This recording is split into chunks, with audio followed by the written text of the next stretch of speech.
কেন আমরা ধানের শীষ মার্কায় ভোট চাই? কারণ আমরা অসচ্ছল পরিবারগুলোর মুখে হাসি ফোটাতে চাই। আমাদের নেতা তারেক রহমান বলেছেন আমরা একটা করে ফ্যামিলি কার্ড দিব অসচ্ছল পরিবারকে, যাতে করে সরকারের তরফ থেকে তারা অর্থ সাহায্য না হলে খাদ্য সহায়তা পায়, যাতে করে সংসারে টানাপোড়া একটু হলে কমে। আমরা এই ফ্যামিলি কার্ডটা কাদেরকে দেব? সংসারের প্রধান একজন নারীর নামে দেব, পুরুষের নামে নয়। কারণ আমরা দেখেছি পুরুষের হাতে অতিরিক্ত টাকা থাকলে তারা একটা বাজে খরচ করে, আর মহিলাদের হাতে অতিরিক্ত টাকা থাকলে তারা সংসারে একটা কোনো জিনিস কেনে, একটা খাট বানায়, একটা টেবিল বানায়, 6টা প্লেট বানায়। কিছু না হোক, মেয়ের বিয়ের সময় চাচিদের, ভাবিদের, কাকিমাদের, মাসিমাদের সম্মান এবং গুরুত্ব বাড়ে।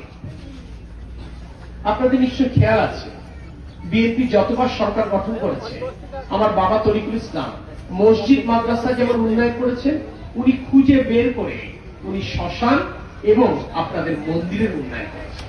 নীলগঞ্জ যে মহাশ্মশান, এই শ্মশানের মন্দির এবং শ্মশানের যে জায়গা, এই জায়গার উন্নয়নে তরিকুল ইসলাম আমার প্রয়াত পিতা প্রথম উন্নয়ন বরাদ্দ দেন। তার সময় এখানে অবকাঠামো তৈরি শুরু হয়। এরপর দীর্ঘ 18 বছর এ উন্নয়ন থমকেছিল। আমরা 5ই আগস্টের পর, পরিবর্তনের পর নতুন শ্মশান কমিটি হয়েছে, তাদেরকে আমরা সাহায্য সহযোগিতা করেছি বাংলাদেশ জাতীয়তাবাদী দল বিএনপি। এখন ওই শ্মশানের অবকাঠামো, ওইখানকার মন্দির কত সুন্দর হচ্ছে, এটা আপনারা গেলে আপনারা দেখতে পাবেন। কারণ কি? কারণ একটি, এই বাংলাদেশ তো শুধু মুসলমানের নয়। এই বাংলাদেশ যেমন মুসলমানের, এই বাংলাদেশ তেমন হিন্দু, এই বাংলাদেশ তেমন বৌদ্ধের, এই বাংলাদেশ তেমন খ্রিস্টান। এটি আমার কথা, এটি বাংলাদেশের সংবিধানে লেখা আছে। এবং এই কথা বাংলাদেশের মহান জাতীয় সংসদে দাঁড়িয়ে কে বলেছিলেন? একসময় প্রধানমন্ত্রী বেগম খালেদা জিয়া। প্রধানমন্ত্রী যখন বাংলাদেশের সংসদে দাঁড়িয়ে বলেন, তখন বুঝবেন এটা আইন হয়ে যায়।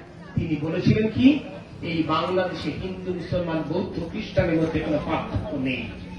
55,598 বর্গ মাইল আমরা যারা বাস করি, তাদের একটি পরিচয়, আমরা বাংলাদেশী। আমাদের নিজেদের ভোট কেন্দ্র পাহারার ব্যবস্থা করব।